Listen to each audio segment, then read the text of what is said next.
Hello, आज मैं आपको बताऊंगा कि पावर पॉइंट प्रेजेंटेशन कैसे बनाया जाए, क्योंकि पेंडेमिक की वजह से सब जगह लॉकडाउन है।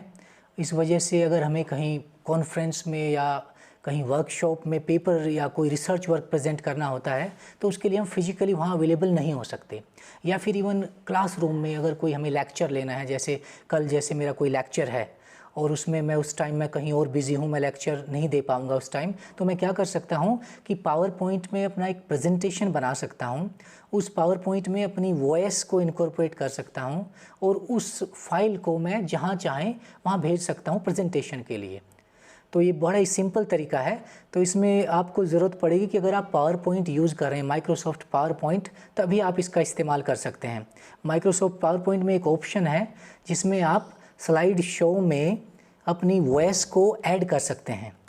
तो जैसे कि ये फ़ाइल है, तो आप वो फाइल खोलिए पावर पॉइंट की जिसमें आपको वॉइस ऐड करनी है प्रेजेंटेशन में, और खोलने के बाद आप स्लाइड शो, ऊपर ऑप्शन है टॉप पे, स्लाइड शो पे क्लिक करेंगे और उसके नीचे आएगी एक ऑप्शन रिकॉर्ड नरेशन।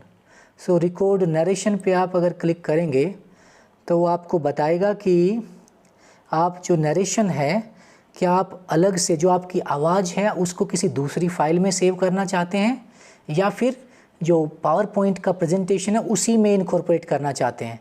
तो अगर आपको दूसरी फाइल में सेव करनी है, आवाज़ अलग सेव करनी है और आपका प्रेजेंटेशन दूसरी फाइल में है माइक्रोसॉफ्ट पावर पॉइंट की, उस केस में आप इसे क्लिक कर सकते हैं लिंक नरेशन इन। सो आपकी जो नरेशंस हैं, जो वॉइस हैं, वो आपकी किसी फोल्डर में सेव हो जाएंगी जो यहाँ पे डिफ़ॉल्ट दिखाया हुआ है। इसको आप चेंज कर सकते हैं ब्राउज़ करके, अगर किसी दूसरे फोल्डर में आपको अपनी आवाज़ की जो फाइल है वो अलग सेव करनी है।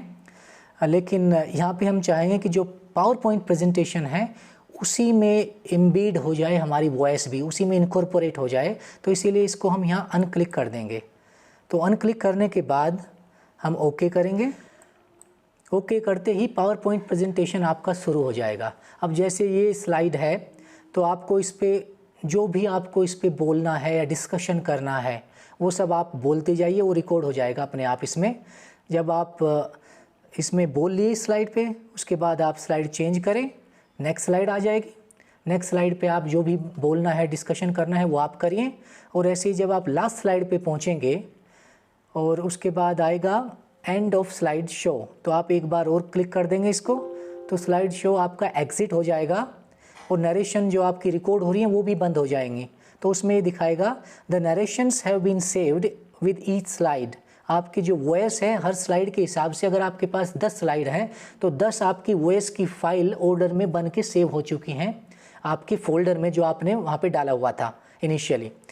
फिर लिखा है do you want to save the slide timing as well.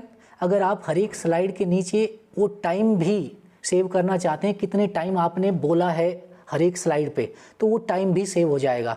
तो हम इसको यस अगर कर दें तो ये फाइल सेव हो गई। और आप देखिए पहली स्लाइड पे जैसे लिखा है 17, तो पहली स्लाइड पे 17 सेकंड तक हमने बोला हुआ है, इसीलिए 17 सेकंड दिखाया हुआ है। दूसरी स्लाइड पे 8 सेकंड। तो ऐसे ही जितनी आपकी स्लाइड हैं, हर एक स्लाइड के नीचे उसका टाइमिंग सेव हो जाएगा और आपकी जो वॉइस है हर एक स्लाइड में इनकॉर्पोरेट हो जाएगी। जैसे कि आप हर एक स्लाइड पे देखेंगे, यहाँ पे लाउड स्पीकर का एक साइन बन के आ रहा है, ये दिखाता है कि यहाँ पे आपकी वॉइस ऐड हो चुकी है इस स्लाइड में।